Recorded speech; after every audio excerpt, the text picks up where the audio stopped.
Ladies and gentlemen, welcome to the show here, the WZWA Network podcast here on YouTube and all podcasting platforms. I am your host with the most on the West Coast, California in Fury, and it is Australia Day today. It has been a long day. I had friends over. I had several beers. Then I stopped having beers because something important was taking place later on in the evening. And it is the interview that I'm conducting right here, right now. Now, this guy right here, he was in the original Eastern Championship Wrestling. He's been known as the names of Easy Rider. He's been known as Hell Rider. And he has been a member of the famous Dudley family known as Chubby Dudley, although not looking so chubby anymore. Ladies and gentlemen, the one and only Bay Ragni. How you going, mate? Hey, man. I'm drinking coffee and you're drinking beers. What's wrong with this picture? You know what? I'm actually on the red wine now, so. Oh, my man.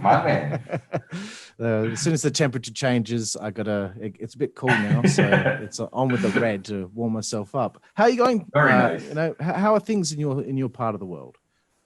You know what? Considering all the craziness that has been going on here in our country with politics and that stuff, and the past almost year now of a pandemic, pretty damn good. Yeah, that's good to hear. Where I live, Perth, Western Australia, we're pretty lucky. We don't have any restrictions at all.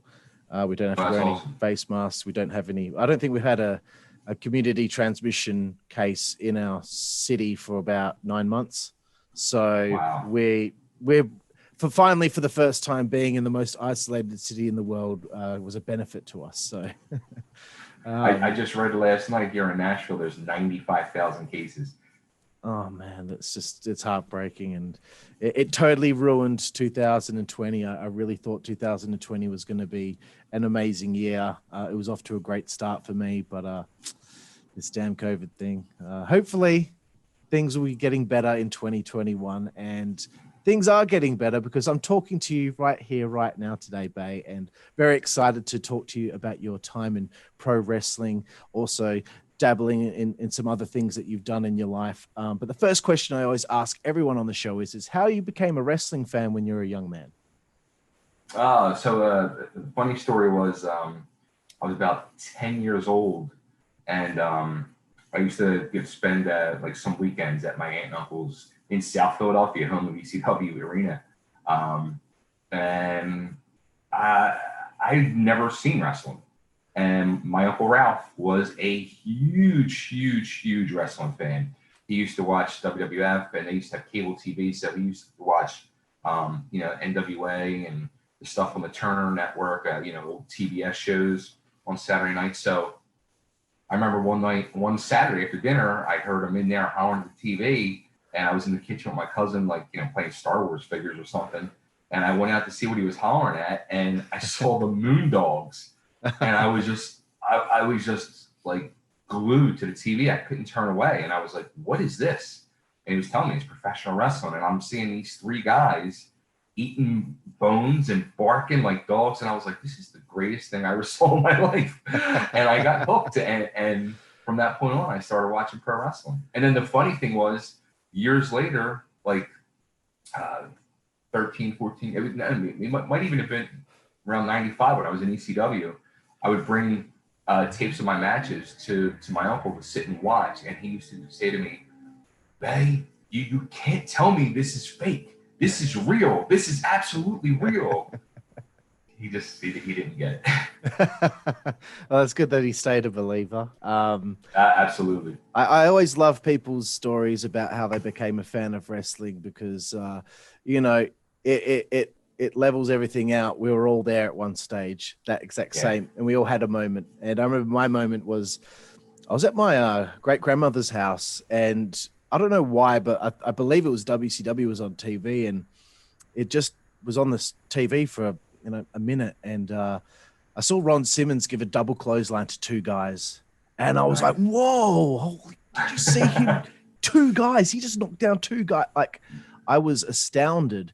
And my dad was right next to me, and he wanted to make sure that there was no way I was going to believe this was real. And he had to tell me right straight up, Santa's not real. Wrestling, it's all a show. It's all a show. I don't know why he didn't just let me just believe it for a little bit longer, but yeah, right. I was astounded. Like after that, like when I started getting wrestling, like I believed too. Like you couldn't tell me wrestling was fake, and I started like my mom would buy me wrestling magazines, and I would go to school, and all my friends would make fun of me, like that it's fake and it's fake, and I'm like, how? I couldn't grasp like how it could be fake. Like I didn't get it. Like to me, it was absolutely real.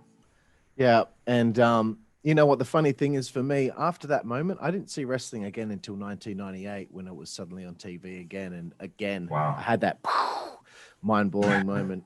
But, you know, it wasn't easily accessible in Australia at the time, unfortunately. But enough about me. I just like telling that every now and then because, you know, it's just very fond memories. And I'll tell you this about thinking it was real. I used to think that, okay, I know that this isn't real, but when Scott Steiner does it, he's the only one that's allowed to do it for real. I don't know why. I just thought Scott Steiner was real. So how old are you when you're starting to grow up now? What point do you think to yourself, man, I want to get into the business. I want to find a way of getting into this thing. So the mid 80s, I was probably about 15. My first love always has been music. You know, I wanted to be the guys on your shirt. Like, you know, I was trying to be a guitar player in a band. You know, that was the explosion of like the hair band era, and I was all into the, you know, that scene, the Motley Crues, the Poisons, Cinderella, and I was trying to do that, but my backup plan in life was to become a professional wrestler. Uh-huh. And you know, Saturdays I would sit there and watch Saturday morning wrestling, WWF, or it was WWF at that point. And then at noontime I'd watch NWA. So I was, you know, I saw the difference between NWA and WWF. That was the time of the peak of the Horsemen and all that stuff, and the feuds with Dusty Rhodes and the Road Warriors, and I just saw the difference. And I used to get a charge out of every show each week, especially with Jim Crockett. At the end of the show, they would always give you that cliffhanger. It was like, we're almost at time. We're almost at time. We gotta go. We'll be back next week. And I'd be on my bed like, oh my God. And and I would get these chills like I would get like the little Italian kid from South Philly watching Rocky. And nothing gave me that feeling like pro wrestling did watching that Jim Crockett NWA stuff. So I always said to myself, well, if I don't make it in music, my backup plan is I'm going to become a professional wrestler, because I was always a chunky kid. I was always a heavy kid. And I never could get thin enough to look like, you know, Bret Michaels and the guys from Poison. Yeah. So that's literally what happened. It was like the late, it was like 89, 90. And I was in a band, and the band broke up for whatever reasons. And I was like, well, it's 1990 and I'm 220 pounds, and you don't usually see, you know, fat guys in spandex. And actually, I had a bunch of fat friends that were musicians, and we were going to try to do a goof calling it the Fat Bastards in Spandex. And it just never happened. So I sold all my musical equipment and got my down payment for wrestling school. Wow, that's amazing. It's so interesting to see like the similarities between yourself and myself. First and foremost, I wanted to be a wrestler. And when I knew that was going to happen, it was just straight into music. So it was the reverse, but I totally get where you're coming from there. Those two dreams that I had were the same as yours. So, and for me, you know, I was born in 1987.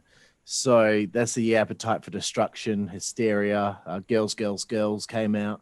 Some amazing albums, and I didn't get into that until hair metal was long gone. But dude, I saw I saw Guns N' Roses. They came to Philly and they played a club, you know, for like under 1,000 people. It was amazing. Like, yeah. Unbelievable, man. That's unbelievable. Yeah. I'm so jealous. So you put your down payment, I believe from my research, you trained with a man by the name of Larry Winters. Is that correct? Weird story. I'm so glad you mentioned that name and brought that name up. Literally, like, I rolled over this morning and saw my message from you, and I'm like, oh crap! Like, you had me on Philadelphia time, East Coast time, and I'm in Nashville now. I'm Central time, so I'm an hour behind. So I'm like, oh crap. And for some reason, Larry Winters popped in my head, and I was thinking of Larry Winters, and I was scrolling through Facebook, and it gives you your Facebook memories every day. And the memory that popped up was 2 years ago today, or 8 years ago today. I had a picture of me and Larry Winters. I did a reunion thing, and he came out, and we were hanging out. It was weird, it freaked me out. I was thinking of Larry and saw that, and yeah.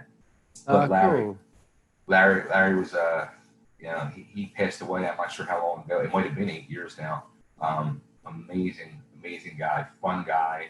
I was truly blessed to have him as my initial teacher. And he also too, I don't think he gets enough credit for what he did in Philadelphia wrestling, but he truly is like probably one of the original 5 people responsible for hardcore wrestling that was the precursor to what became ECW. It was Larry Winters, Mad Dog DC Drake, who him and Larry Winters were in a tremendous feud for a couple of years in the late 80s, early 90s. Johnny Hotbody, Tony Stetson, and the promoter, Joel Goodhart. Those 5 guys are the 5 people that any wrestling fan that was a fan of ECW should thank those 5 guys, because they're the ones that created what became ECW.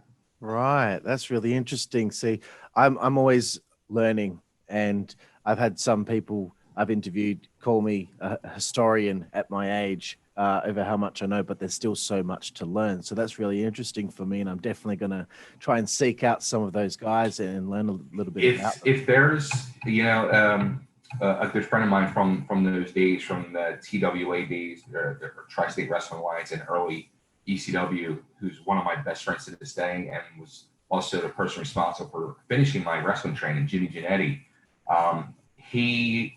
He probably has the videos of those matches because his dad used to run a video company, and they used to tape a lot of the Tri-State wrestling stuff, and we used to sit and watch them.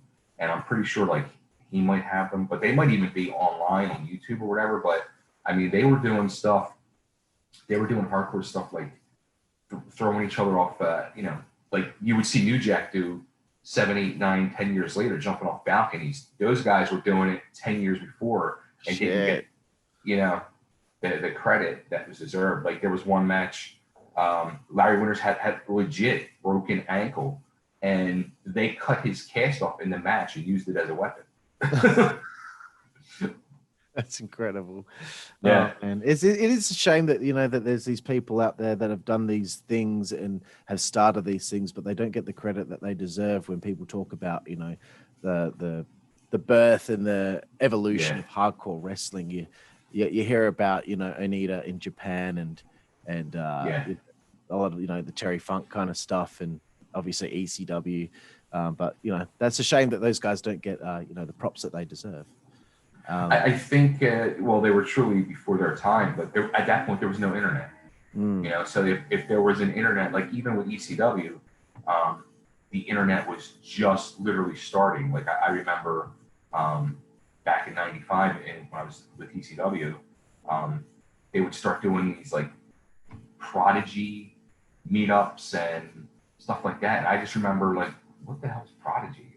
Or they would talk about these wrestling group chats and group meetings they would have. What are you talking about? What is this?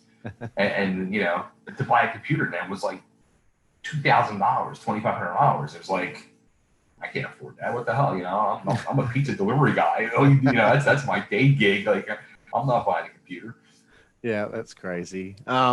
So tell me a little bit about your training, at what point were you smartened up about how things really worked, and, how difficult was your training and all that process? So when I went from, you had to go for a tryout. So I went for my tryout in summer of 1990 to the wrestling school. And this is the wrestling school that at the time, Sandman had just graduated from, and Jimmy Jannetty and Glenn Osborne, who was another big name in early ECW. The promoter, Joe Goodhart, said, here's what you'll be able to do in a few months. And he had Jannetty and Osborne work a match. And I literally, I sat 5 feet from the ring and watched this match. And I remember saying to myself, still, holy shit, this is real. This is real. This is legit. And I was like, wow, okay, this is going to be fun. This is going to be interesting. And, even when I was like going in to start wrestling school, in September of 90, I wasn't smartened up yet. It wasn't until that first night of wrestling school when you're taught to lock up and, you're taught like, hey, you lock up and it's all about how you're doing it to sell it and work it to make that person put that person over, which in turn is going to put you over. It's like, okay. It's like they don't sit you down and say, this is the work. You learn it quick, but you have to learn how to work is the thing. Right, that's interesting stuff. So tell me a little bit about you get to a point where you've done enough training and you end up getting booked for your first match. I'd like to hear about your story of the first match. So the funny thing was, in professional wrestling, the number one thing you need to learn is you got to be able to do a front flip. You got to be able to literally just stand or take a step and jump, front flip, land on your back for that back bump. Right. And I couldn't do it. I could not do it. And they used to literally have just 2-3 hour classes of, dude, that's the best. Look at you. They would have 2-3 hour classes of just trying to get me to flip, and I couldn't do it. So a lot of guys would come in, do their training, and within 4 to 6 months are getting their first match. I'm there a year, and I could work a match. I just couldn't do that flip by myself. If I'm with somebody, do a hip toss, boom, I can go. Suplex, boom, right. I can go. As long as somebody's there to guide me, I can go. Right. By myself, I could not do it. So the promoter, Joe Goodhart, he's like, I'm not going to give you a match until you can flip. And a year into it, like, I still couldn't flip. And I'm watching people come in and start working. And then I broke my ankle in the ring in training. So then I was out for 6 months, and then I came back and was training again, and I still couldn't flip. And I was ready to quit. I literally was. It was now, closing in on 2 years of doing this, and I was ready to quit. And I called Goodhart up, and I said, look, Joel, like, this is not for me, obviously. Like, this is ridiculous. Like, even like Steve Richards came in. We went to wrestling school together. Richards came in, boom, 3 months later, he's working matches. And I'm like, this just is not for me. Like, obviously, like, I'm watching all these people who I felt was better. I was better then, because now I'm almost 2 years into the business, and then I'm training, but I just can't do it by myself. He's like, look, Friday, come down to the school. I got a surprise for you. He's like, we're going to figure this out. I'm like, all right. So I go down there, and I'm sitting there, and I'm waiting, and he comes walking in with Paul Orndorff. And I'm like, oh, shit. So he explains to Paul what's going on. And I'm in the ring with Orndorff, and we're doing some holds and reversals and stuff like that. And he's like, all right, brother, hip toss. And he goes to hip toss me, and I go over, and I'm on the mat. I'm looking up at him. He goes like, you know what your problem is? You're too fucking fat. Lose some weight. And he walked out of the ring. I was like, Meanwhile, as that was going on, Nature Boy Buddy Landell came in. Oh, gosh. So Buddy gets in the room. He's like, hey, brother. He's like, don't fucking listen to him. Don't listen to him. He's like, come on. And me and Buddy took time and worked a match with me. And, he's suplexing me, tossing me, everything. And he's like, dude, you can do it. He's like, he talked to Joel. And he's the one who talked Joel and gave me my debut. So we set my debut for a couple months later.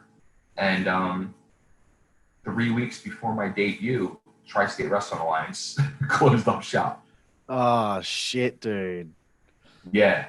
So I was like, what the hell do we do now? And there was, so what happened was he had a Saturday morning wrestling radio show. He didn't tell his business partners, didn't tell the workers, didn't tell nobody. He made the announcement on that wrestling show on that Saturday morning and went into hiding for over 10 years. Nobody heard from him ever again.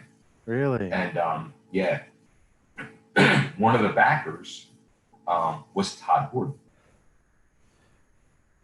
So, and one of the other backers was who became famous, the ring announcer for ECW, Bob Ortiz. Awesome, yeah. So they called a meeting of all the boys that night. At Bob Ortiz also runs a ice skating rink, and we all met up at the ice skating rink, and they told us, look, Tri-State Wrestling Alliance is dead. It's no more. We're starting a new federation. No more Joel Goodhart. We're taking over. Larry Winters, who was the booker for Tri-State, Larry was going to continue on doing the booking. Todd Gordon stepping up. He's the new Big Cheese. He's the new commissioner. He's the new also partner in booking. And we're going to move forward as ECW Eastern Championship Wrestling. So I'm like, great. The day has been saved and this and that. So they continue running shows, at some of the old Tri-State Wrestling Alliance spots. And at that point, I didn't know Todd. I didn't know Bob. I didn't know Todd. I only knew Larry. So I had to do a tryout match to show Todd I could, work a match. So my tryout match, I was in the tag team Hell Riders. So it was me and my partner HD Rider against Steve Richards and the Delaware Dynamo in Todd. I don't know if he still does it, but he was like the president or something of a local charity. And I forget what the name of the charity was, but it was like for like children. It was like kind of almost like a cerebral palsy type charity. And they had a camp, and they would do this yearly free show for the kids at the camp. And that's where my tryout was. It was at this the camp for the kids. Right. So we did the match, and after that I started getting booked on ECW shows. Right. So the rest of the tryout went well. Yeah. And you couldn't ask for a better opponent than Stevie Richards, so that's for sure. Yeah, exactly. During that downtime when things were happening with the transition and all, me and Richards from the time from school, we became very good friends, and we used to train 2 times a day. He used to work at a car dealership down the road from the wrestling school, and me and Giannetti and a couple other local guys, we would get together. We would pick Richards up for his lunch break, and we'd run down to the wrestling school and train for an hour, working matches, and and we used to videotape all that stuff. I used to have those videos for years, and then we drive him back and drop him back off, and then we'd come back that night and train again. Wow, hard work pays off, man. Yeah. But Richards is one. From the time he walked into that wrestling school, he was somebody who had it, and I knew like this dude's going to go. He's going to go far, and he was the one who was responsible for bringing me back in the ECW as a Dudley. He was the one. Oh, right, that's awesome, man. Good on you, Steve. He's a good dude. Yeah. I want to know where the names Easy Rider and HD Rider, the Hell Riders, where did that idea come from? So when they were trying to come up with my gimmick, and my partner was in wrestling school at the time, HD Rider as well, and they already had him figured because he is a legit biker, tattoos, drives a Harley, and they already knew they were going to make him a biker. They didn't know what they were going to do with me. I wanted to be one of my biggest influences of the 80s was gorgeous Jimmy Garvin. So I kept trying to push him. I'm like, I want to be beautiful Bay. I want to come out like Jimmy Garvin and, doing the strut and all this stuff. And they were like, no, not happening. It's not happening. I'm like, and I used to beg them. I'm like, I want to come out to Billy Squire. Everybody wants you. It's going to be awesome. They're like, no, not happening. And everybody used to always think I was a biker because of I was with the long hair and the tattoos. So then they were like, why don't we team you up with him? And it'll help cover up the fact that you can't flip. It'll help in that part. And we'll do that. And the guy that came up with the name was, going back to Larry Winters, at that point he had the broken leg, so he couldn't be our trainer. So our trainers at the time was Johnny Hotbody and Tony Stetson. And they were the guys that came up with the name, the Hell Riders. And then it was like, all right, so you're going to be like the Riders. He's HD, Harley Davidson Rider. And they said, you're going to be EZ, like Easy Rider from the magazine, the movie. You're going to be EZ, he's HD. Nice. Interesting. See, every name has a story behind it. Yeah. So Eastern Championship Wrestling, you're doing shows. When do you first find out that now there's going to be a TV show taking place? They're going to start filming ECW Hardcore TV. When do you first learn about this? And, obviously you must be excited to see yourself wrestling on television. So we first off, Eastern Championship Wrestling, those early stuff, they were trying to go in a little different direction than the hardcore. It wasn't, I've said this many times, I was not a true fan of the early Eastern Championship Wrestling. I didn't think the product was as good as Tri-State Wrestling Alliance. I didn't think the booking was as good. I just wasn't a fan. I used to watch the Tri-State Wrestling Alliance shows and get that feeling, get that up my spine, the chills. Watching them Eastern Championship Wrestling shows, I didn't get that pop at all. But yeah, it was what it was, and we started doing these TV tapings for. We were trying to get the contract for Sports Channel in Philadelphia, so we started doing these TV tapings, and I think we did 2, maybe 3 different ones, and they were like test tapings, and we got the contract. So then they set up the first initial taping. But in the meantime, I was doing work behind the scenes, me and another friend of mine who was doing work for ECW, Frank Cody, who's a very good friend of mine in real life. We were doing a lot of work for Todd behind the scenes with promotions. Like whenever shows would get booked, we were the one that would go into the town or whatever, and we would do all the paper and flyers and posters in the local businesses and stuff like that, and help promote the shows in the local town. So we would go down to Todd's office at his jewelry store and pick up the stuff we needed. And I guess it was a month or 2 before the very first official TV taping. We went to go down and pick up the stuff, and we're sitting in his office, and he said to us, he was like, well, I just made it official. I just pulled the trigger. We have a new booker. And I'm like, okay.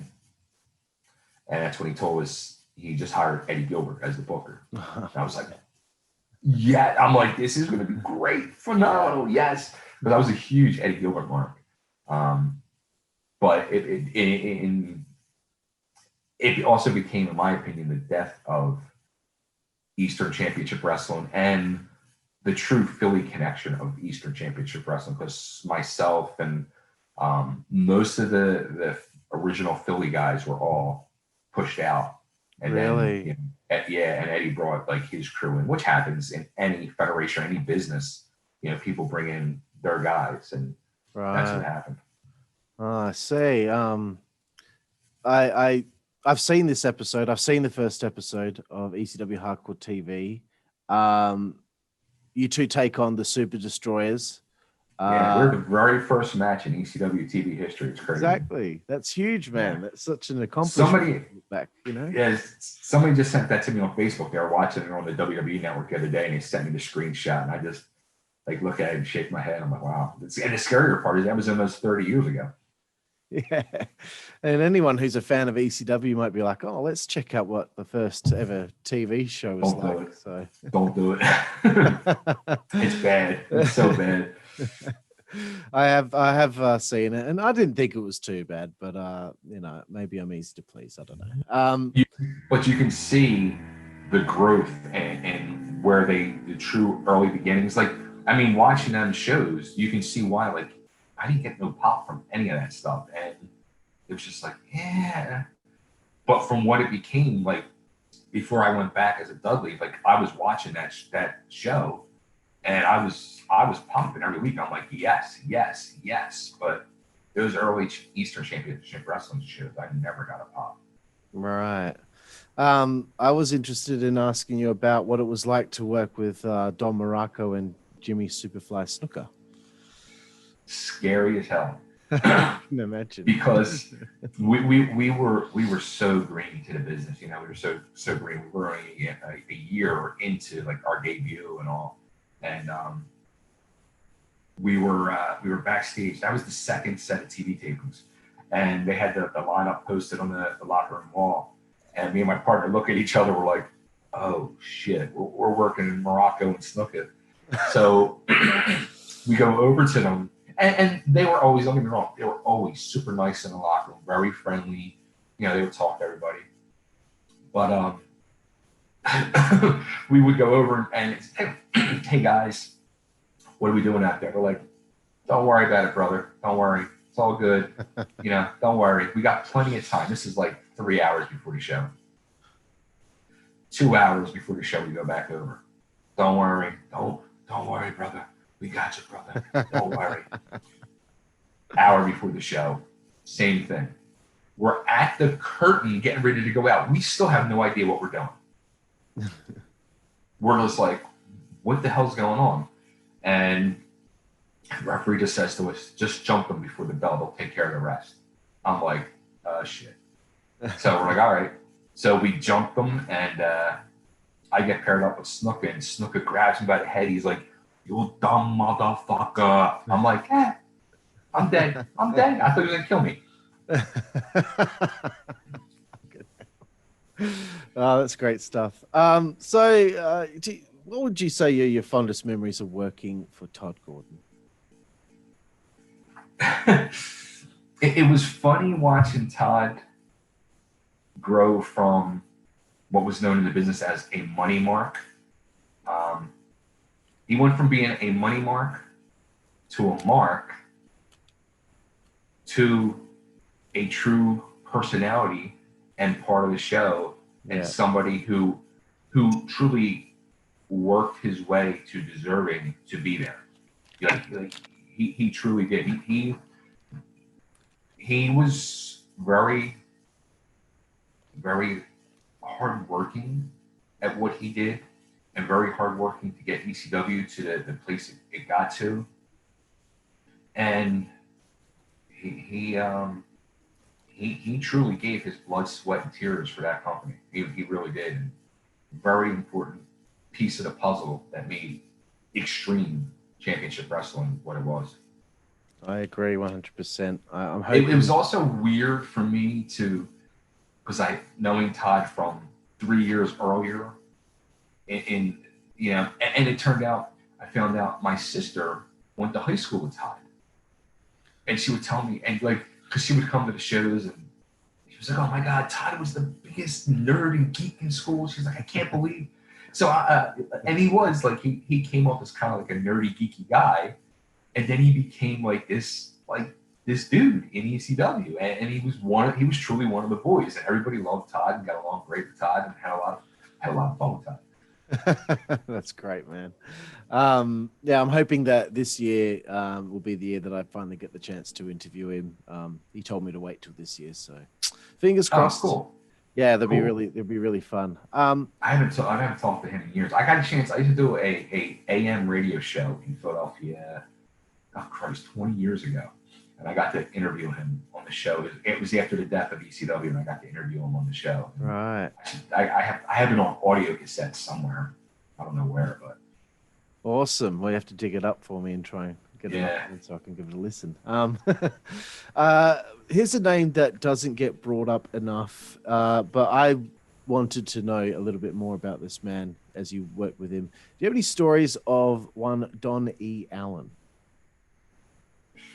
I love it. I said earlier, I did a wrestling podcast the other night I taped, and they went through, it was either 25 or 35 names And it was just like that. They were like pulling names out of my past. And Donnie was one of them.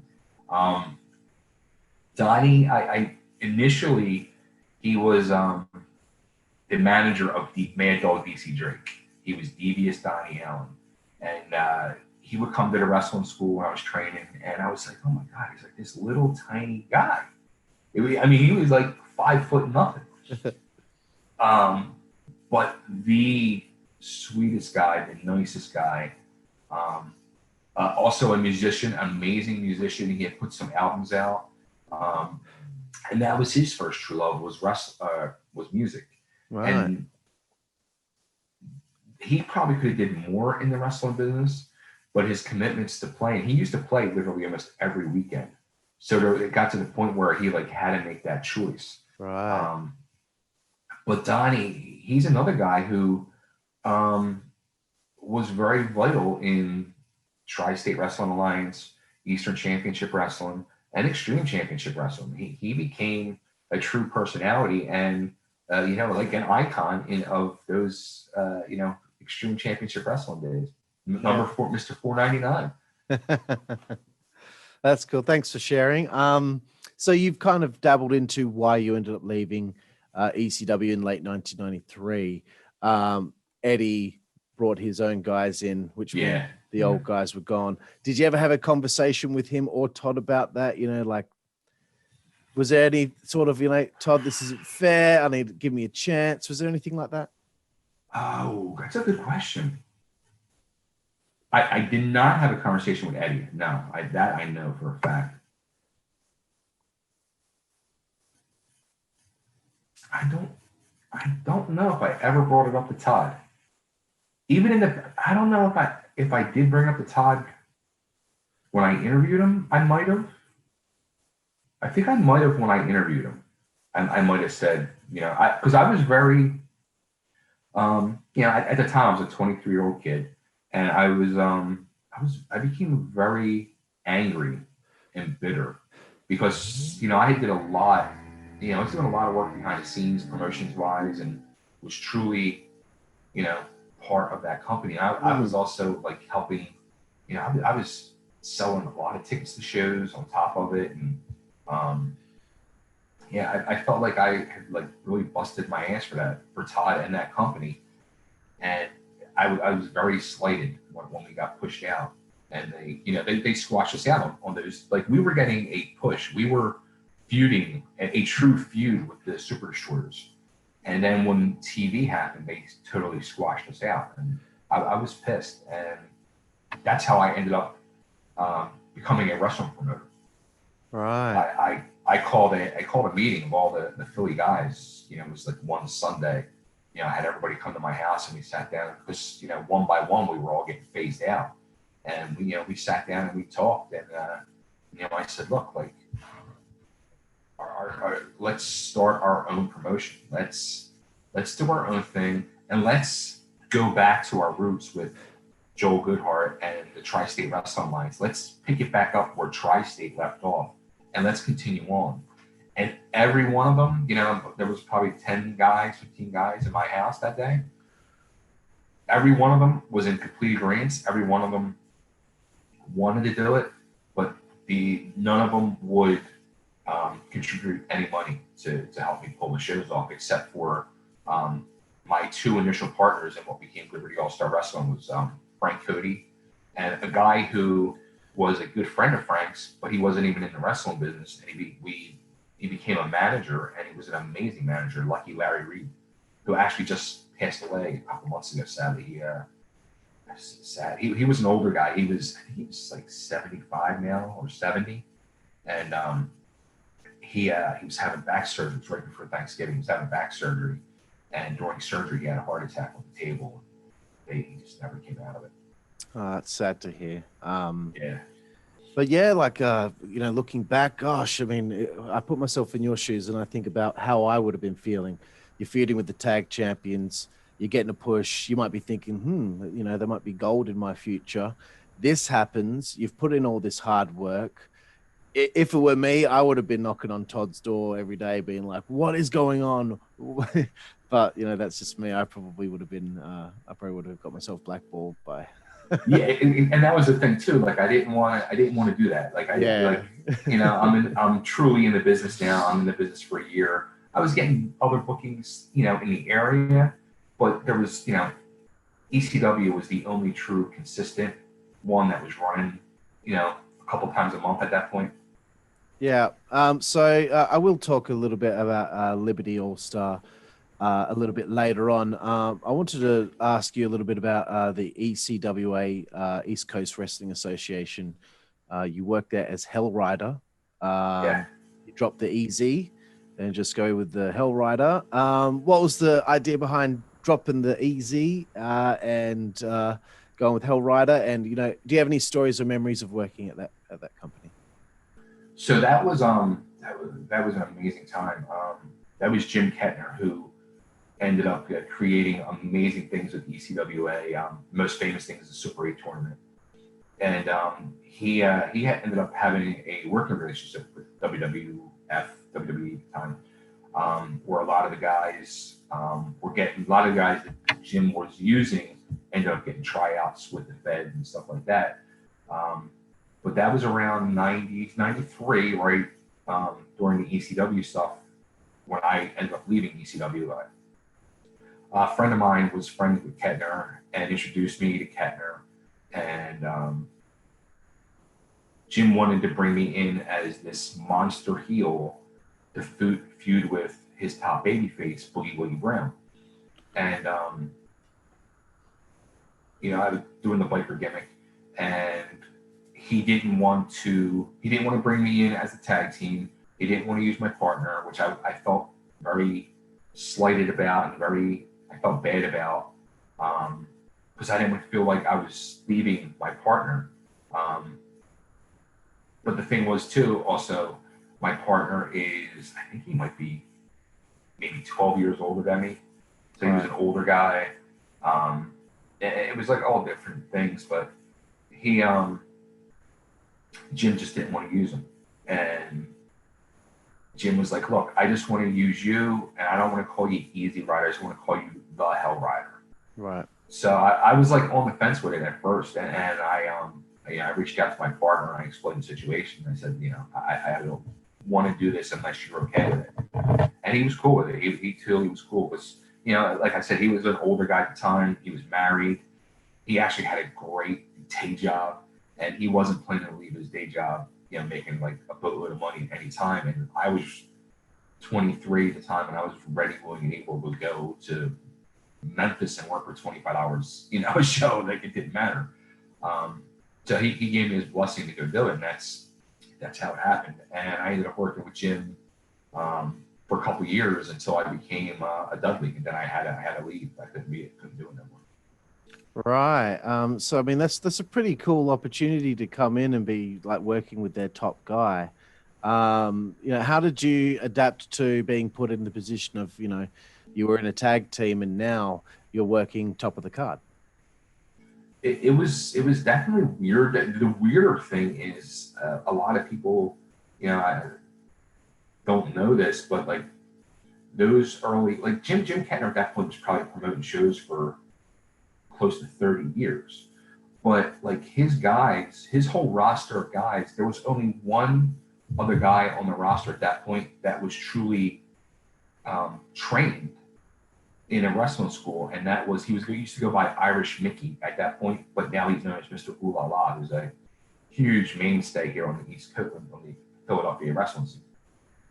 All the guys were trained by Jim, and Jim lived in a little 2-bedroom apartment, and his back bedroom, he had like foam padding, like this thick on the floor. The whole floor was lined with padding, and he trained the guys in his back bedroom. But all his matches on every show was completely scripted. Really? So, like, he used to. It's weird, but amazing what Jim did. Like, he would have his whole year of shows booked. If the physical dates were booked, and every match on every show for the year, and every storyline was booked, and every match was scripted out to tell his story the way he wanted it for that whole year. Oh, wow. That's a lot of work.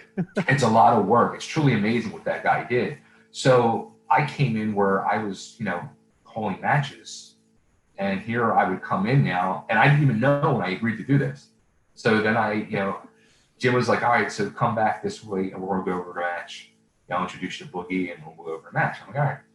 So I come back to his apartment like a week later, and he hands me a script. I'm like, what the hell is this? And then I'm reading, it's like, Hell Rider whips Boogie into the ropes. Hell Rider clotheslines. Yeah, everything was literally scripted out, which was like, it was really a weird thing. Yeah. So now you had to learn this script, which was, once you got into the ring and into the match, it didn't matter for me, because if something got screwed up, I could pick up and cover up. But those guys you would end up getting in the ring with, they would get lost. And it would turn into a bad situation if they lost their place in the script in the match. Right. So yeah, it was kind of weird, but it was also a major learning experience. And Jim Kettner told me so much, about wrestling, about promoting. He was a guy who helped me promote shows and become a promoter in those early days. Wow, that's really interesting. I wanted to bring it to mid-1995. You already alluded to before, Stevie got you back into ECW. So do you get a call from somebody, and were you aware of what the idea was when they were going to bring you back in? So, like I said, I used to watch ECW every week on TV, and in comes the Dudleys, the original Dudleys, Big Dick Dudley, Dudley, and Little Snot Dudley. And I said to myself, I'm like, holy shit, I look like these guys. I mean, I looked like a Dudley. I had the long hair, and, the beard, and wore glasses. I'm like, it was scary. And after seeing it on TV for like 2 weeks, I used to still hang out in the scene. I used to hang out at the hotel after the shows and stuff. Richards called me up and he said, dude, he was like, you're a Dudley. He's like, you look like a fucking Dudley. Yeah. He's like, do you want to come back? I'm like, please, yes. Yeah, awesome, man. He's like, come to meet us at the hotel after the show this Saturday night. And I'll introduce you to Paul. I'm like, okay.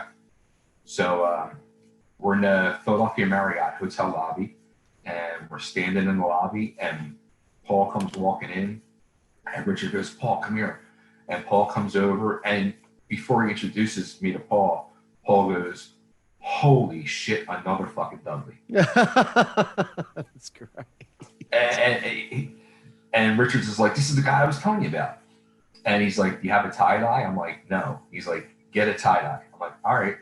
He's like, what do you want your gimmick to be? I'm like, Studley Dudley. He's like, no. Chubby Dudley. He's like, bring food, you're Chubby Dudley, come next week. I'm like, all right. That's how it started. That's fantastic. There's more than I could have hoped for an answer there. That's amazing. So the group was originally Dudley, Big Dick Dudley, and Snot Dudley. For my research, and then he snot from an injury. Snot. And then he was in a car accident. Right, and he was replaced by Dances with Dudley. Yes, and me and Dances started on the same night.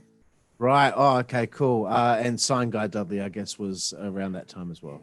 He came in a few weeks later. It was very close after. Like they had him planted in the crowd. That whole happened from a shoot from. Right. There was a in them early ECW shows. You see the guy at ringside holding the sign up, and he used to like hold up like stuff and expose stuff. Right. So the Paul and everybody was getting pissed at him. So it became a true feud. Like they were like, we're going to put Sign Guy out there to bust on this guy, and that's how that whole thing started. That's fantastic. So Tell me a little bit about the experience of the first day. Finally, you're back in ECW where you should have been the whole time. What's the experience like making your debut along with DW Dudley? So my first night in there was, and you mentioned this guy earlier, Scott Steiner. My first night in ECW was the Dudleys against the Steiners, and all I kept thinking was, please don't let me take a Frankensteiner. Please don't let me take a Frankensteiner. Like, that's all I was worried about. And I was a huge Steiner mark, in the early 90s. Like, they were my favorite. I used to love those guys. I used to love Rick Steiner going back to days of Hot Stuff International.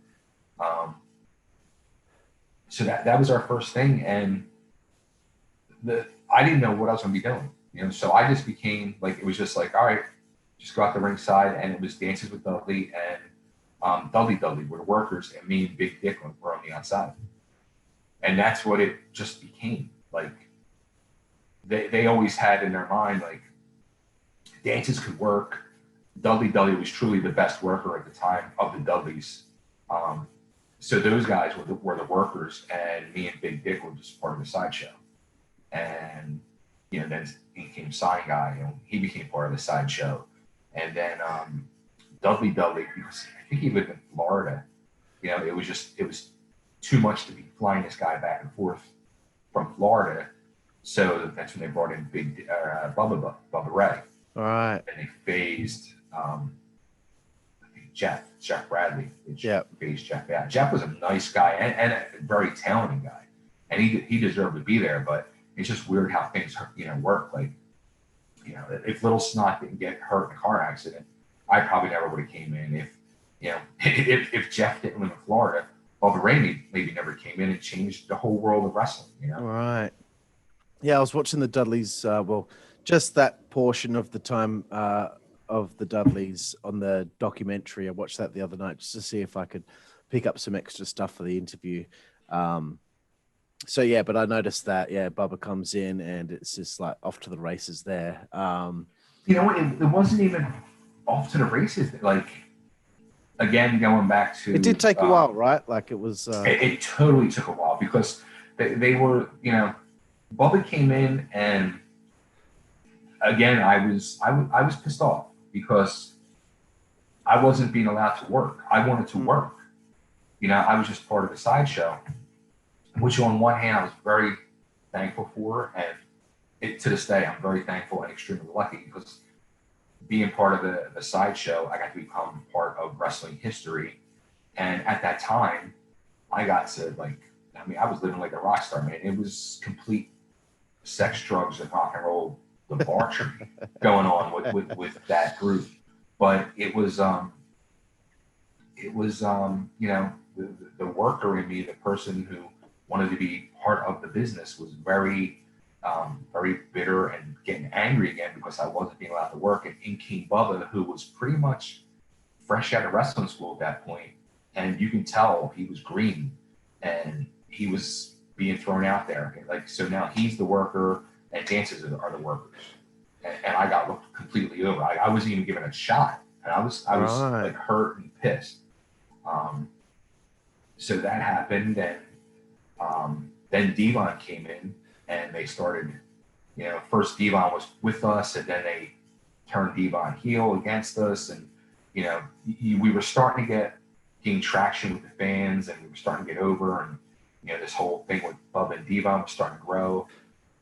And Devon as well. Devon was green as well. So I'm like, here we go again. Like, right. Side. But with those guys, I still wasn't pushed to the point. Like, I'm still very happy and glad to be there and doing it.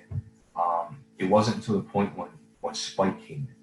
When Spike came in and got put out there the first night in a match, I was like, I think within a month, I was like, yeah, I've had enough. Like, I've been here for, close to a year and a half. I'm going out there, like, getting concussions and getting, busted with chairs and put through tables and super bombed and everything else. And what am I getting for it? Okay, I'm enjoying the fruits of the wrestling business afterwards with free booze and ring rats and everything else, but what else am I getting out of it? Like, yeah. Yeah, that must be disheartening, man. You're there and you just want a shot. What was the back and forth like? Did you go up to Paul and say, please can I have a chance to work a match? Please can I have a chance? Or I was very scared and intimidated to do that, because right.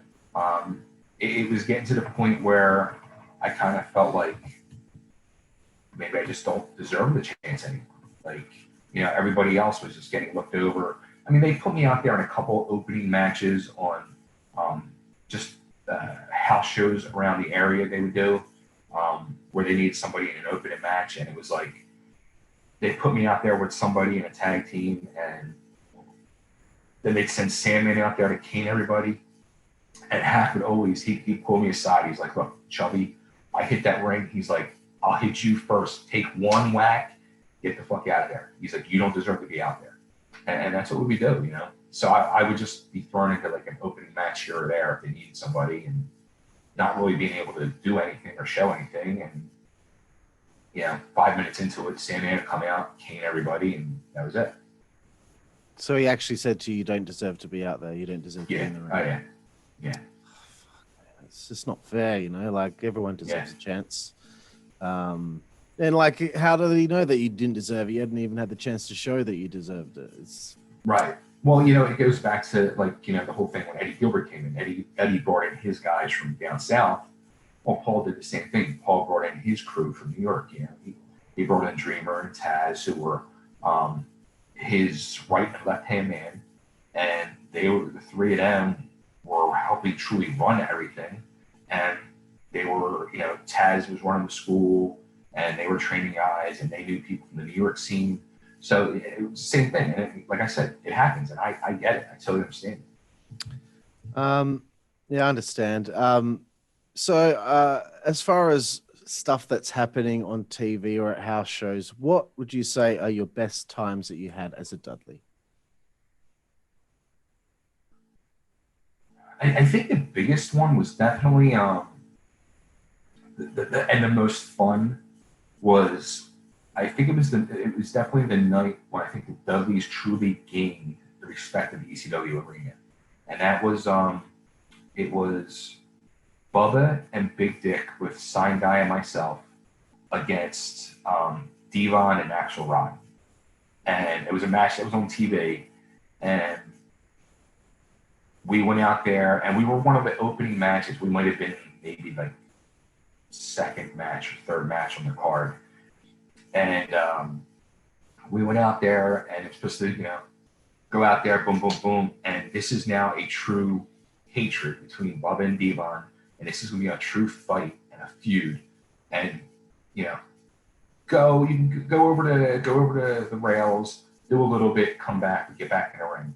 And it turned into a true free-for-all where, we split up, and I teamed up with Big Dick and Axel, and I was their security and their guard going through the crowd, and Sign Guy was with Bubba and Devon, and we split up and just went through the arena, all over the arena. And that was the turning of the tide for the Dudleys. That was when the fans realized we were more than just, goofballs or Bubba with the stuttering. It was like we gained their respect that night. But in turn, it gained their respect when we went back afterwards. Like, we walked back through the curtain, and we were like high-fiving and hugging each other. Because we knew, we felt it. We pissed off the locker room. Really? Because we were that second match, it might be first or second match on the card, and we did so much. I mean, Bubba climbed up to the top up on the ECW, the Eagles Nest thing, climbed up to the top and did a cross body splash onto Axel and Devon on top of the stage in front of 1,500 people. And it was just like, we blew the load of the whole show in the opening match. And Paul was pissed. Everybody was pissed. Because now, I mean, which you're taught that in wrestling school. You gotta only give a little tease and, throughout the show to build your way up. Now we had to raise the elevation of the whole show. So well, we stole some of the heat from everybody else. Well, I mean, geez, you got to make a name for yourself somehow, Random question here. I know he's in the company around this time, and a lot of people say that he's the one that came up with the idea of the Dudley family. But do you have any stories of interactions with the one and only Raven?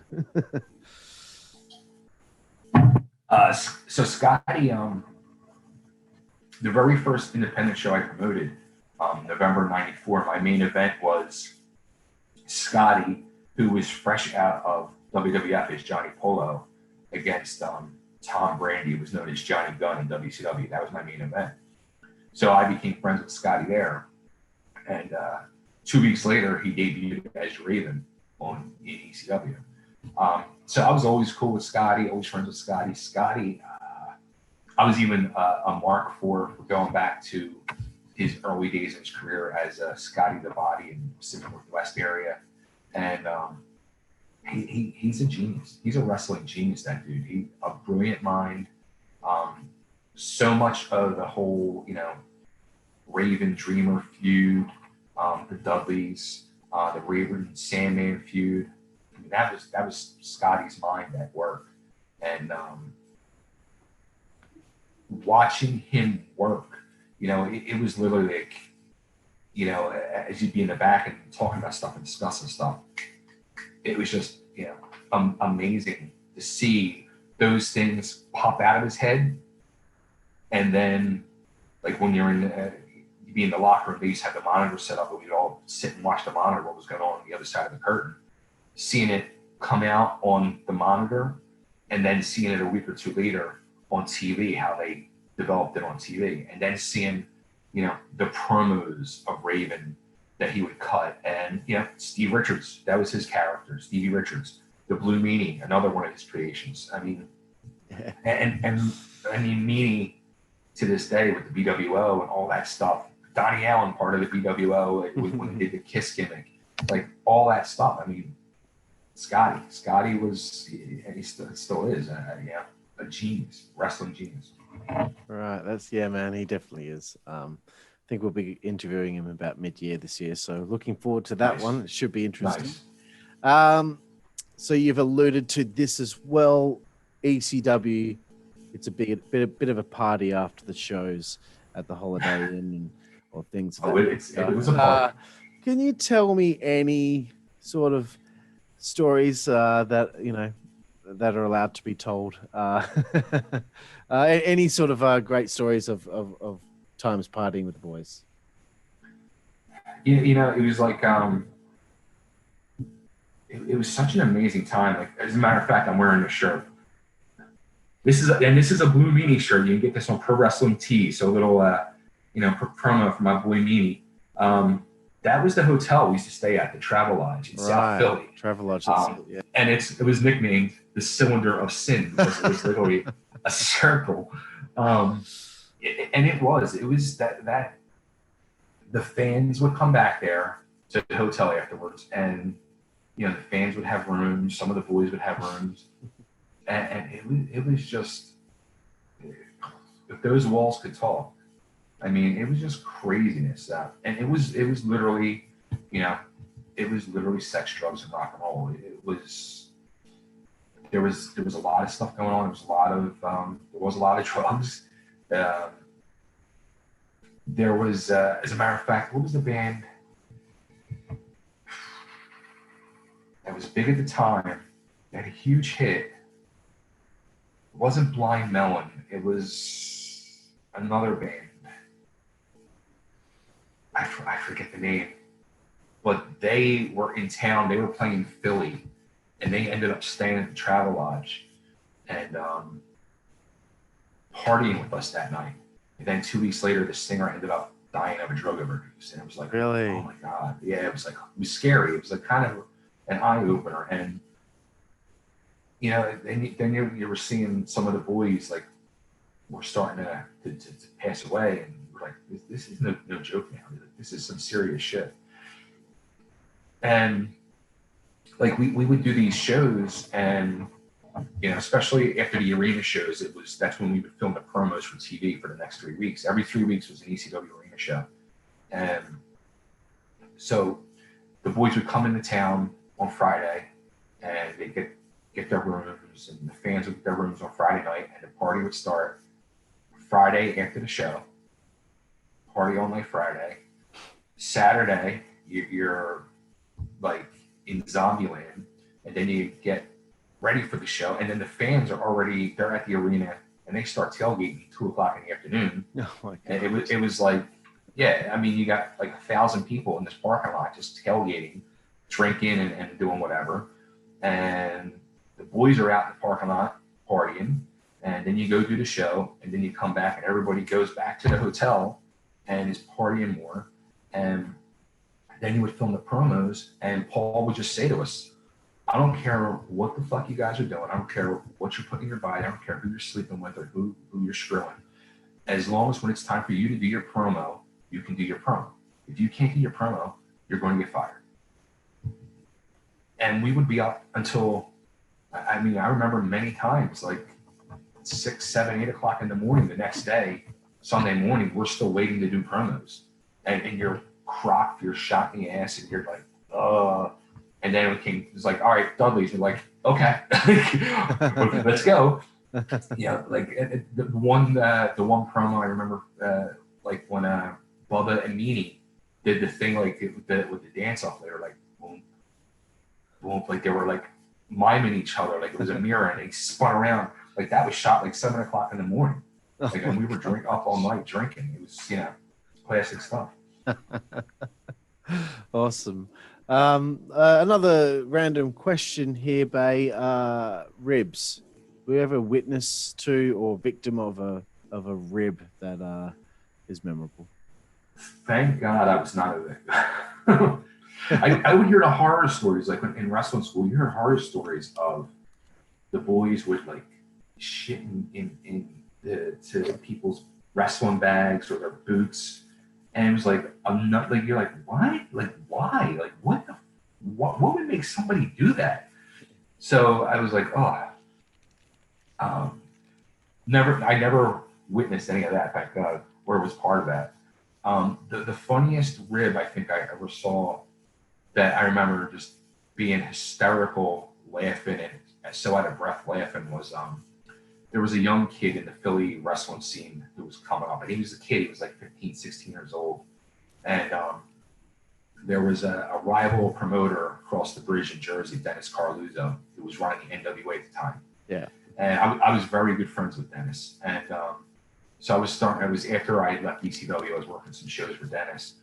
And Dan Severn, the UFC guy, was the NWA champ at the time.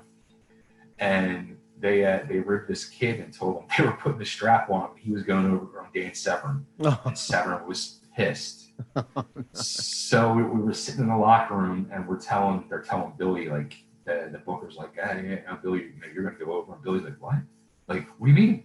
He's like, yeah, you're going over. We're going to push you like this whole kid, this whole champion, and this and that. But Dan is not happy. He's pissed. He's really pissed off.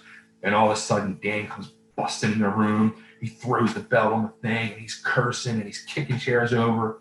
And you just see Billy's eyes are like, oh my God, like. And then he goes over, and they're like, this is Billy. This is the kid you're working. And he grabs Billy by the throat and picks him up, throws him against the wall. He was like 100 pounds, this kid. He throws Billy against the wall. He's like, you're the kid that's going over on me. You're going to be the new fucking champ. And Billy's like, He's like, good luck, kid. He smacks him. He's like, just saw that the kid just melted into a puddle of water. Like, I thought this kid was going to shit and piss himself at the same time. That's why he's called the Beast. Yeah, exactly. Yeah, exactly. You don't want to upset that man, that's for sure. Don't piss off the Beast. So yeah, I had a few notes here about, I guess the tail end of your time as a Dudley. Heat Wave, July 13, 96, Steve On attacks, dances yourself and Sign Guy Dudley with the chair, delivers a low blow to Bubba. You know what, before I get to this, I want to ask you about Bubba and what your impressions were of him as a person and as he came into the group. You know what? Bubba was like me and Bubba, and same with Devon. Me and Devon both always got along great. Always loved those guys. Sign guys, same. Bubba, we used to have like fun conversations because Bubba was all into the 80s hair metal scene, and Bubba played drums, and Sign Guy played guitar, and I played guitar, and we were talking, we were joking, like we were going to form a band. Yeah. And Raven was going to be the singer, and and either me or Lou, Sign Guy, were going to be bass and guitar, and Bubba was going to be the drummer. And that was like the ongoing joke. Like we were like seriously talking about it, but joking at the same time. But yeah, I always got along great with those guys. I haven't talked to him in probably about 15 years or more. I've talked to Devon. I ran into Devon a couple years ago, and I had him as a guest on my podcast about 2 years ago. Awesome, man. That's awesome. I'm glad that you get to reconnect with Devon, but I hope you get to reconnect with Bubba again one day, because I find that stuff to be very important. Just to have just another. If it's the last conversation, at least to have that conversation. I think it's important. Yeah, I would love to. It's funny. A friend of mine who's a tattoo artist, the guy who owns the tattoo shop, is a huge wrestling fan, and he listens to Bubba's show. I don't know if he still does it on Sirius XM radio or whatever, Busted Open, I think it's called. And it was like 3 or 4 years ago, and somebody called in to the show around Thanksgiving time and said to him, "Hey, are you inviting Chubby to Thanksgiving dinner?" And he was like, "That guy died." I'm like, "What?" Well, I'm hopeful that I can interview his partner Velvet at some point. So if I speak to her, I'll pass on that. It would be cool if Bubba reconnected with you at some point. I'll do my best. Cool. Totally cool. Thank you. So as I said, this angle with Devon takes place. What leads to you and DW leaving in mid-96? I don't know if his reason was for the same as yours. Maybe it was different. His reasoning was there was something that happened with him and New Jack. Oh, and there was like heat between him and New Jack, and there was a bad. I wasn't at that show.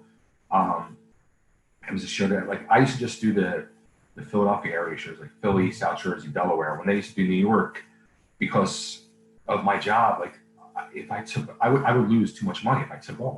Like I said, I delivered pizzas.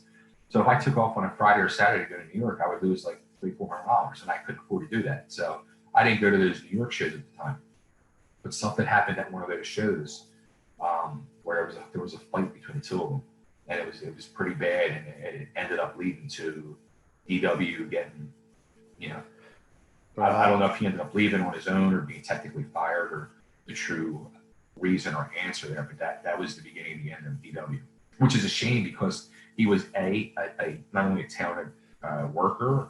I thought his character was hysterical and such a true important piece of the Dudleys. Yeah, definitely, because you had the African American Devon, and everyone was from obviously Father Dudley was very busy when he was on the road. Everyone was a different kind of Dudley, and that's what makes it so special. But having that Native American a part of it, that's just as important as having the other backgrounds, as far as I'm concerned. But so you left because you had enough of not getting a chance to work. I just left on my own. I stopped showing up. Right.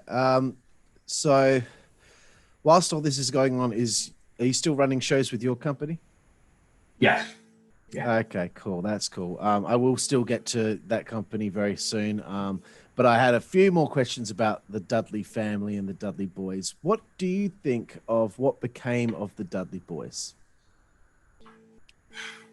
Those guys, like I mentioned earlier, that was two guys who came into the business and were, given a spot before I felt they deserved it. Like I said, they were both pretty green when they became Bubba and Devon. But they're two guys who busted their ass like no other, and deserved You saw their elevation of talent in and out of the ring, whether it was on the mic or in the ring as workers. You saw the elevation of their talent, and you see them get that contract with Vince, which was well deserved.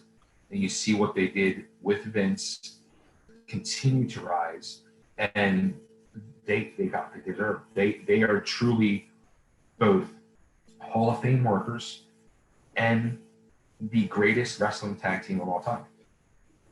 I agree, man. They're definitely one of the greats, and it's proof in the pudding. They went to WWE, and you could, because I've recently seen pretty much most of their run up until after they had that epic match at WrestleMania with Edge and Christian and the Hardys.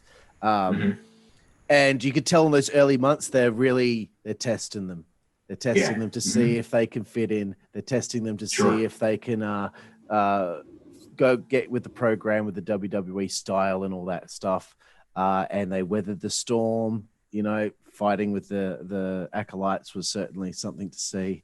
And then once they weathered that storm, then they're getting this push on TV every week. They proved themselves. So it's proof in the pudding right there. I think, a prime example is, like you said, like they were tested early on.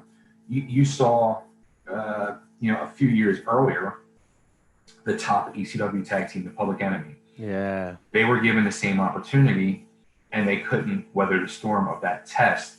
And given him his credit, Ted Petty, Rocket Rock, he was truly one of the best workers in that Philadelphia area for many years. He used to wrestle as the Tiger Kid, I forget, Cheetah Kid. He used to wrestle as a Cheetah Kid under a mask before he became Rocket Rock. And Johnny Grunge, he wasn't the best, athlete worker. He was more that brawler style. But together they made magic as the Public Enemy. But they were not suited for that WWE style at all, or they couldn't weather the storm of the test and everything else. And it showed. You saw the difference between the Public Enemy and the Dudleys, how the Dudleys took it and elevated themselves, and the Public Enemy went the other way. That's it, 100%, man. I feel real bad for them, to be honest. I was a really big fan of theirs as well. Actually, the first ever wrestling show I ever saw was 2001, and on that show was the Public Enemy against the Road Warriors. So, pretty. Look, those guys, like I said, it was when those guys hit the ring, it was truly magic, and everybody on both sides of the curtain, even us in the back, we were. Na na na na na na na na na. They were just over. You couldn't help but do it. But when they got the invite to the big dance, they couldn't work that same magic on either side of the curtain. They couldn't get along with people I heard in the back, and vice versa. Cool, man.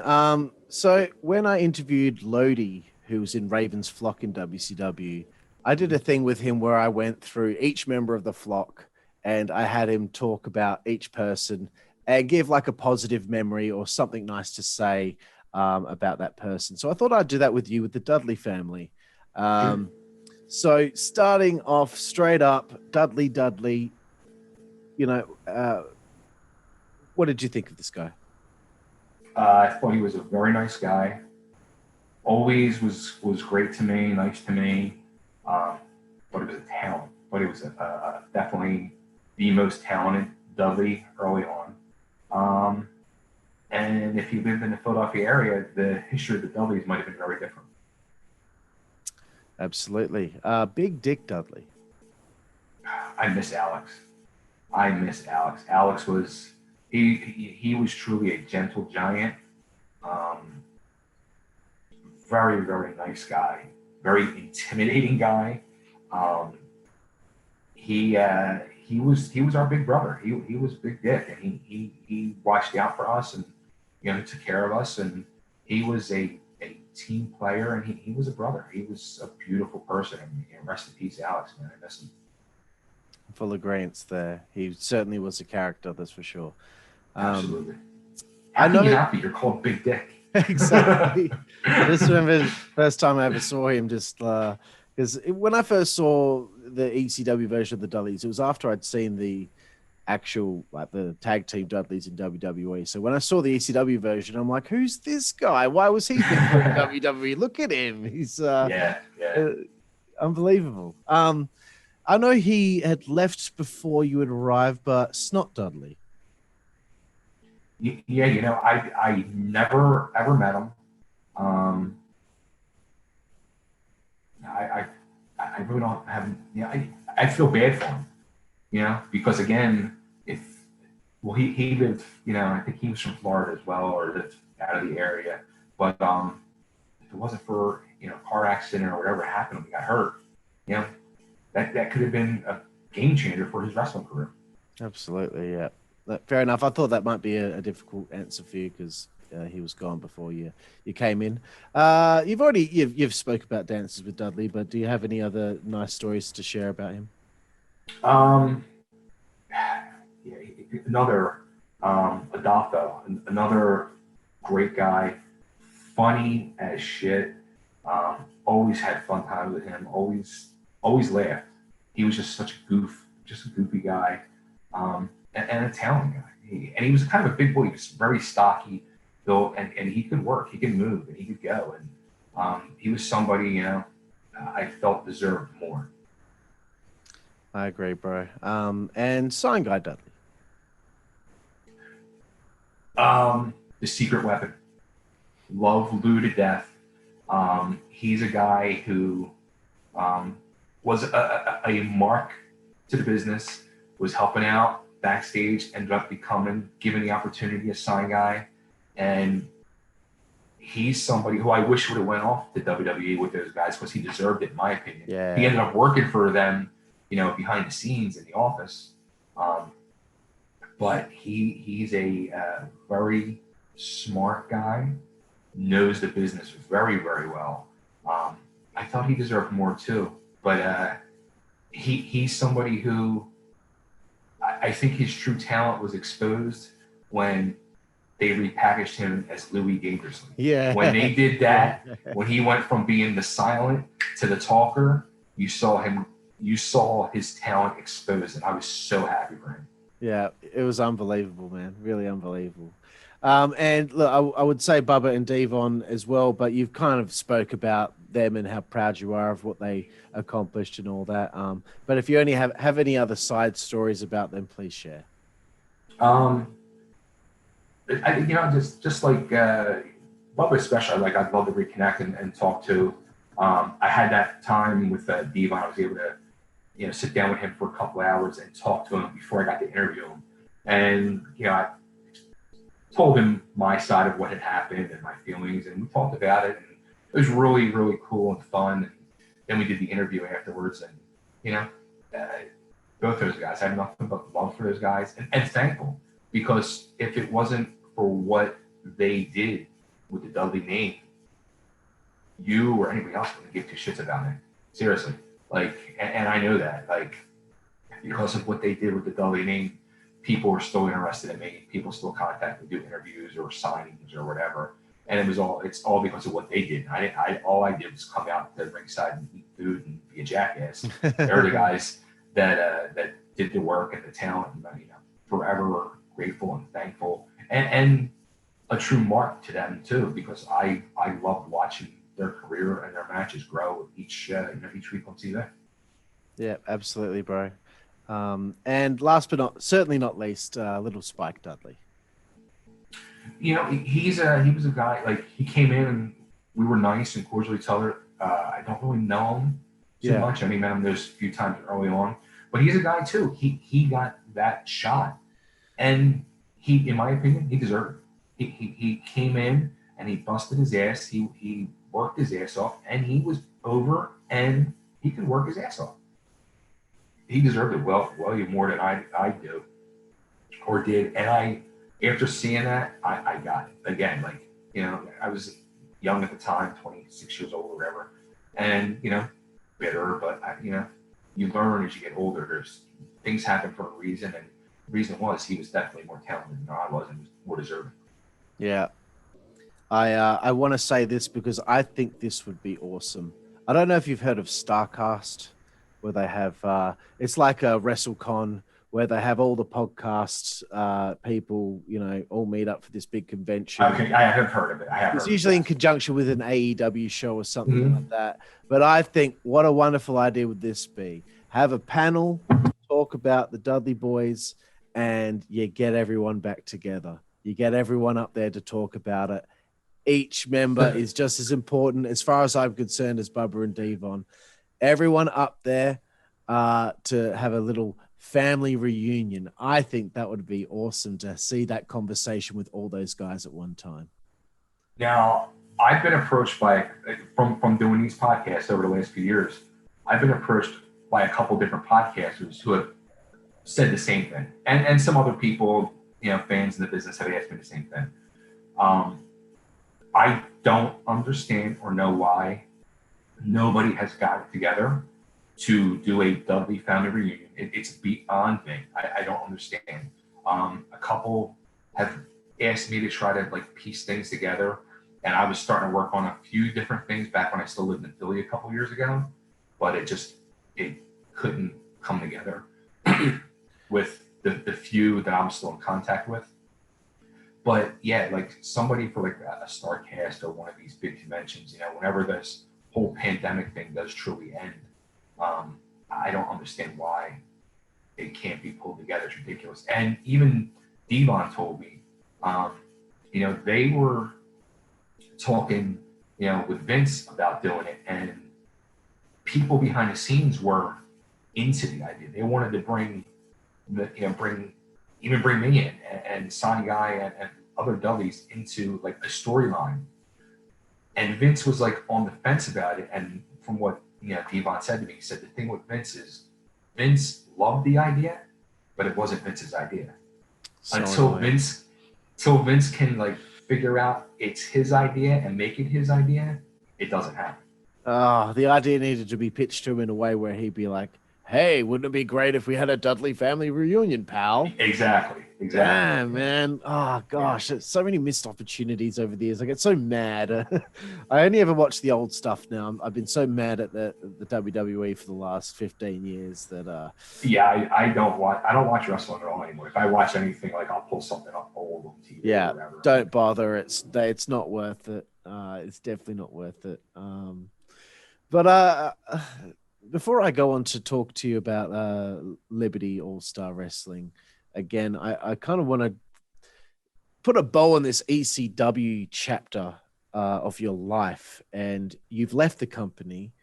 First and foremost, how do you feel once you've left the company? You might be feeling a little bitter, angry that things didn't go the way that you had hoped.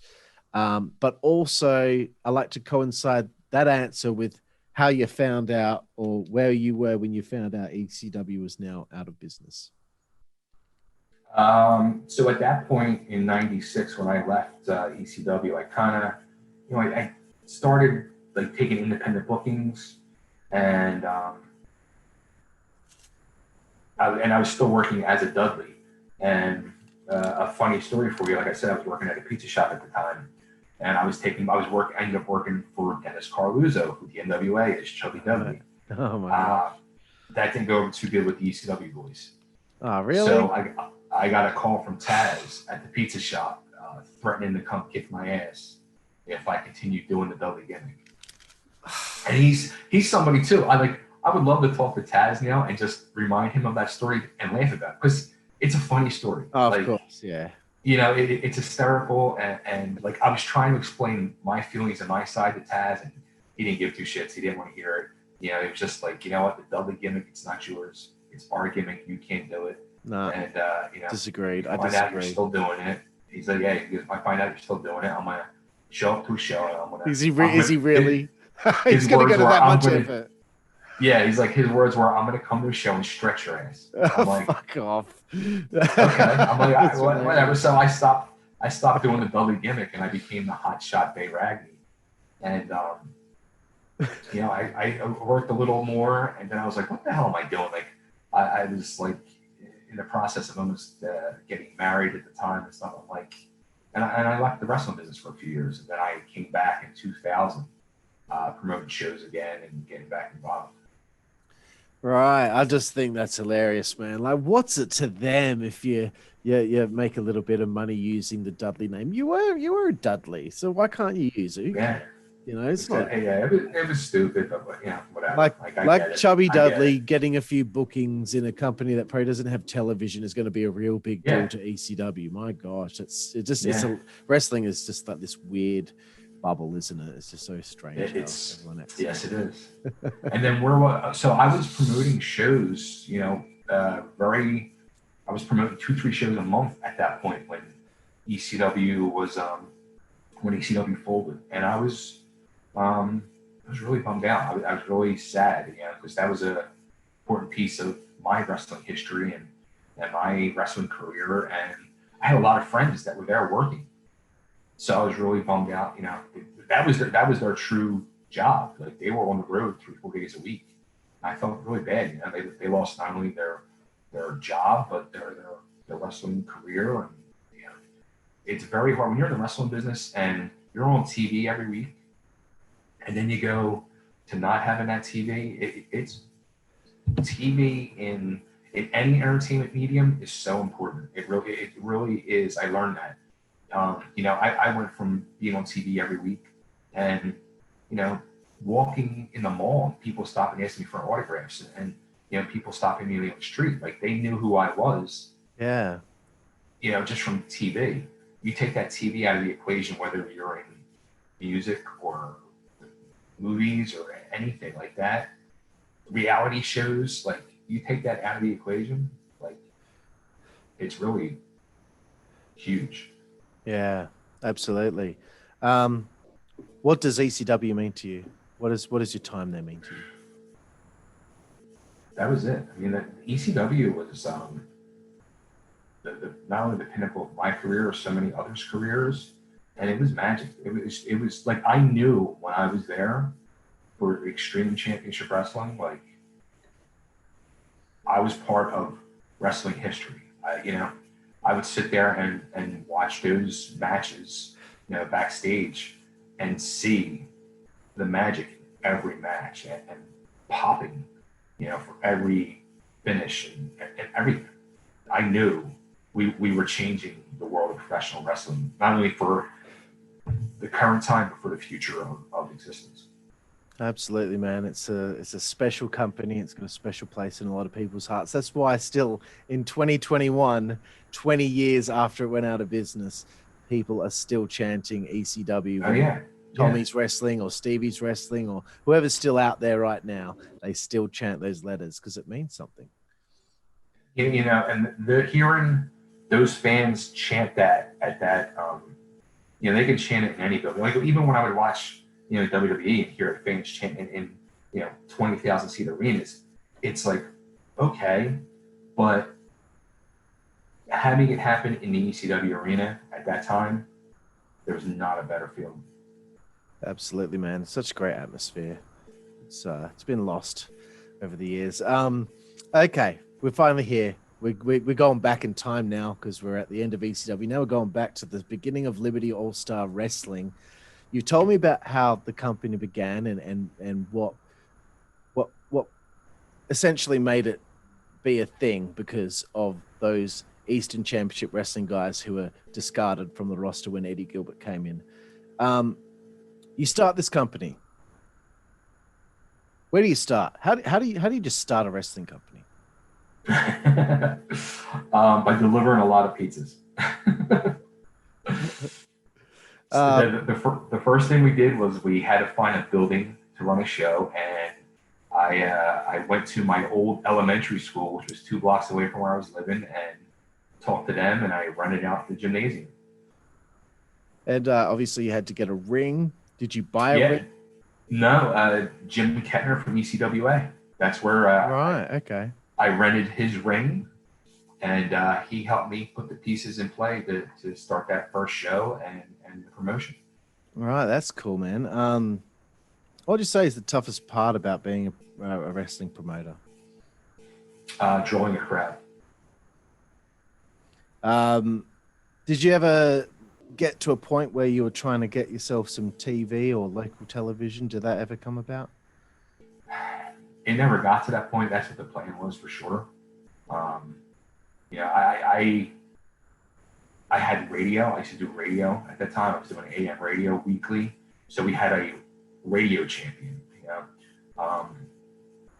but the plan was like, I was trying to do like what ECW did. ECW did the arena show every 3 weeks, and they would go around each weekend and carry out that storyline that people just saw on TV, and then boom, 3 weeks later, here's the next page of the storyline, and then boom, boom, boom, boom, go to 3 more towns, come back to the arena, boom, next page of the storyline. So I was trying to do that. I had set up 4 different buildings, like in a 20-mile radius of each other, and was trying to set up these 4 little towns. And I had one building which was actually a couple blocks away from the ECW arena. I was running once a month, and it just got to be a financial nightmare. And I lost so much money. I lost like $25,000 of my own money. And wow. I had to close up. It was bleeding me dry. It bled me dry. Like it put me in financial ruins at the time. Right. Yeah. Tough stuff, man. I wanted to ask you, that's a horror story in itself, but horror stories with shows or fans or wrestlers, do you have any juicy gossip that you can throw out there on our show? Ooh.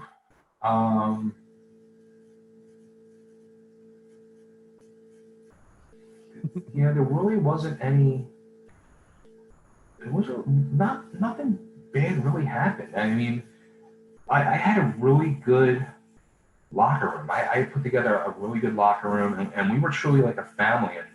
And when I closed up shop, people were really upset. And still to this day, many of those guys who I still talk to, they still say to me like, there was no better locker room. Even Bob Artiste became my ring announcer, and he did a lot of work for me behind the scenes. And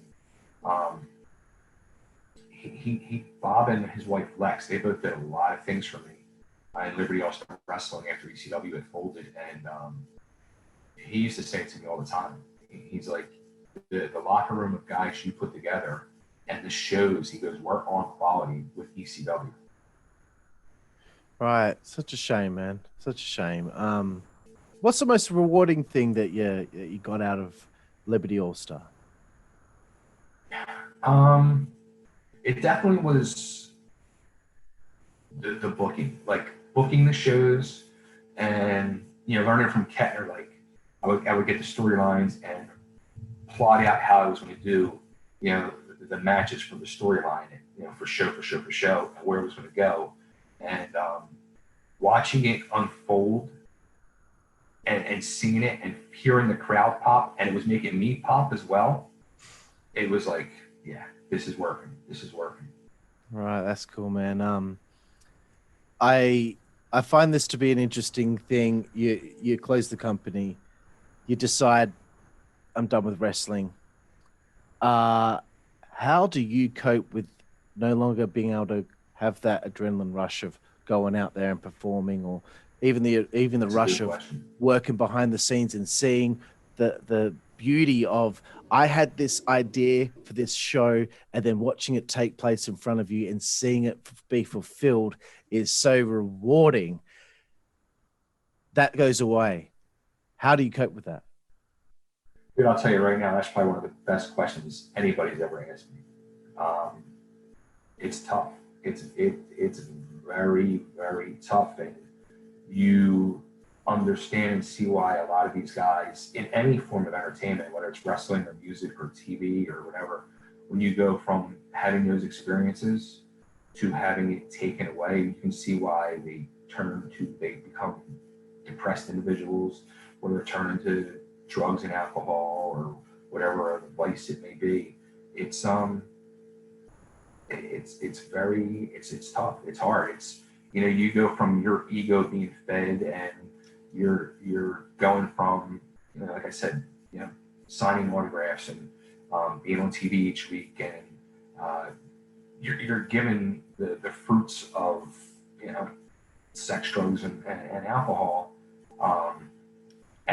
You're whatever you want to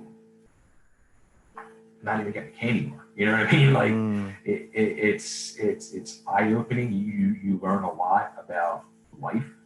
You learn a lot about people, and you learn a lot about yourself. And it's one of them things where the strong will survive, and it's tough. You know, yeah, it's a roller coaster of life. So it's really tough.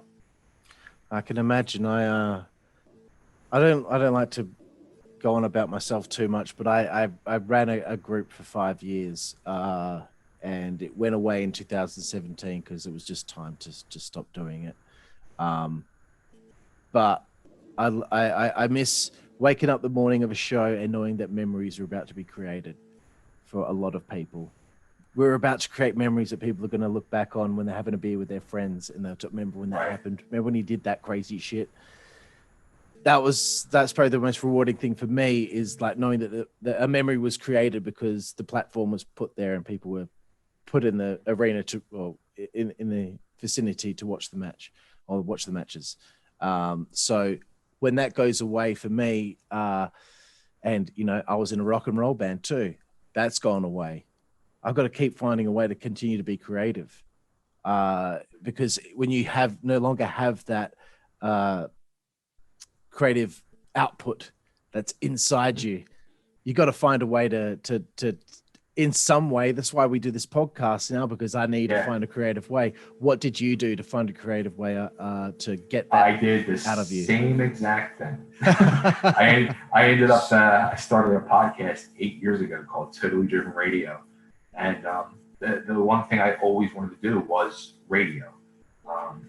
And started doing podcasting and started doing interviews like this, and did like probably 600 to 700 interviews, maybe even more, celebrity-based interviews, whether it was mostly music, TV, movies, wrestling, whoever.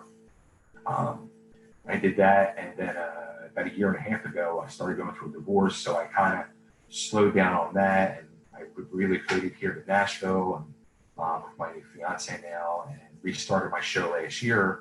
But I actually just put out there yesterday. You know, we used to do a live podcast every Thursday night, and it was audio, it was radio. And you know, with the technology of now, you're able to do video and do these video interviews. And I switched over to that this past year in 2020. But moving forward, as of now, this week, it's now going to be called the Bay Ragni Show. And it's just these interviews. I'm just going to be doing my interviews and stuff like that. And I also, I'm working on something with my fiance, who's she's also an entertainment person. She's a former singer-songwriter. She's a former stand-up comedian. We do like some comedy video skits, and we have an eBay resale business. So we're doing we do food reviews. So we're going to be splicing all this stuff together, making like these little fun YouTube shows and stuff like that coming up. But yeah, so I mean, you can look for me either way. It's either Totally Driven Entertainment on Facebook and Instagram, or Coco Bay Winning. She's Coco Warbucks. I'm Bay Ragni. So look for Coco Bay Winning on Facebook, Instagram, YouTube, wherever. Yeah, stay tuned for all the hijinks, fun, and food that's going to be excellent. Excellent. And everyone that's watching the podcast right now, if you go down there in the description, if you go down there, we'll have all the links to what Bay just said. Check it all out, guys. So I wanted to ask you, when was your last match? Last time I was in a ring was probably 10 to 12 years ago. It was a battle royal, and what it was one of the old Tri-State Wrestling Alliance guys, Michael Bruno. He restarted the TWA, and he did a battle royal with all the old original TWA guys. Oh, really? That's really cool. Yeah. Man. So it was totally coming full circle, and it was so much fun. And that's perfect. It's actually on YouTube. It is on YouTube. That actually, I think I'm the one that recorded it, as a matter of fact. But it's on YouTube, and it's a fun little closeout to the career. Oh, that's cool, man. I dig that. Yeah, things coming full circle is the perfect way to go out.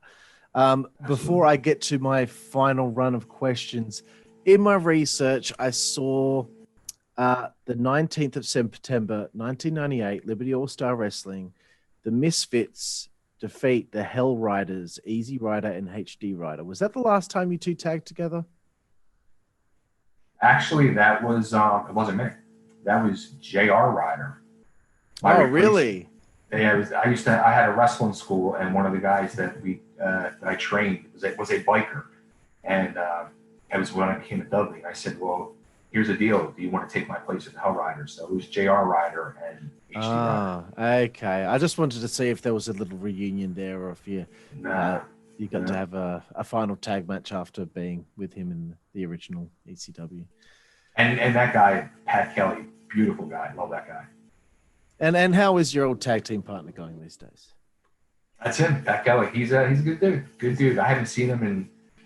Well, I ran into him one night in Philly. I went to go see a band play, and he was there. And he was like, I don't know who's playing. He goes, I just wanted to get out of the house and get a beer. And he goes, and here I am.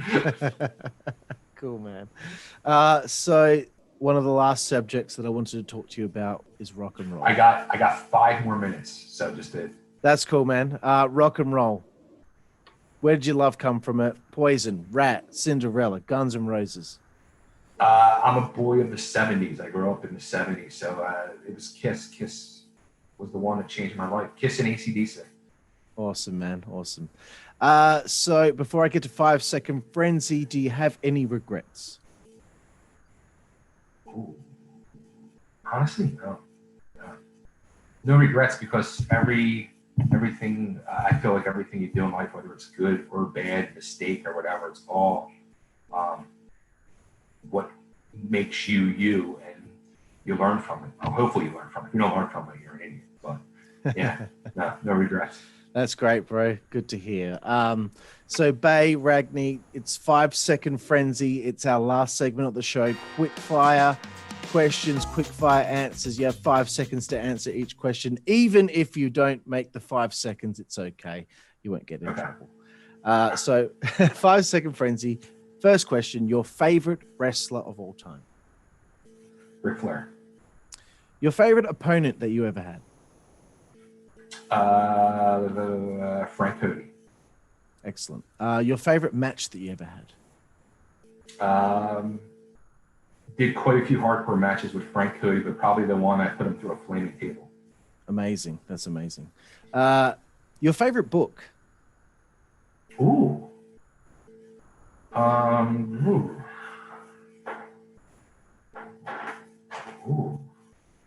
Probably an autobiography. I'm going to say one that jumps out at me as of late that I did a few years ago was Joe Perry from Aerosmith. Oh, cool, man. Very cool. I read Stevens and I had to keep rereading every sentence because he was just didn't make any sense. Your favorite TV show? Right now, American Pickers. Excellent. Great show, man. Great show. Your favorite film? Slapshot. Excellent. Here's the big one. Favorite musical artist? Yes. Excellent, bro. Favorite food? It's probably pizza or buffalo wings. Excellent. 4 to go. Your favorite place to eat on the road? Oh, you know what? Back in Philadelphia area, my favorite place to eat was the Kitchen Consigliere Italian restaurant. I'm still searching for a place in Nashville. Cool, man. Your favorite alcoholic beverage? All of them. Brilliant. Me too. Second last one, Bay. Your favorite female body part? Ooh, I was a boob guy early on, but I've become an ass man over the years. Excellent, bro. Excellent. I'm the same. And the last one on 5 Second Frenzy, Bay Ragni, is your favorite curse word? Fuck. We get that answer a lot. Bay Ragni, Chubby Dudley, I want to thank you for your time today. Thank you, dude. This has been fun, and you lived up. You said this is going to be my favorite one, and you lived up to it. You did. Yes, you I did it again, bro. I get scared. I get scared because I've done a lot. I'm just like, this is very bad. But yeah, you're up there. You did it. Thanks, bro. I really appreciate it. And I just really want to thank you for your time. And I want to say to you, you should be so proud of what you accomplished in the wrestling business. You helped create memories with Libery All-Star. You are memorable from being a member of the Dudley family. You're a part of Eastern Championship Wrestling. There's just so much importance to what you did. And from the most isolated city in the world, Perth, Western Australia, you got someone right here that appreciates you and what you did, bro. Thank you, man. Back at you. I'm very appreciative of you and the fans. But when people like yourself reach out to me to do these, I have so much fun, especially when they're great ones like this. So thank you for doing the research. Thank you for pulling it off. And thank you. I look forward to being friends with you. We have a lot in common, so let's talk. Sounds good, bro. Thank you again. Absolutely. Thank you. And thank you, everyone out there, for watching this interview here with Bay Ragni on the WZWA Network podcast. I'm your host, Karlifornia and Fury, and we will see you next time. Thank you.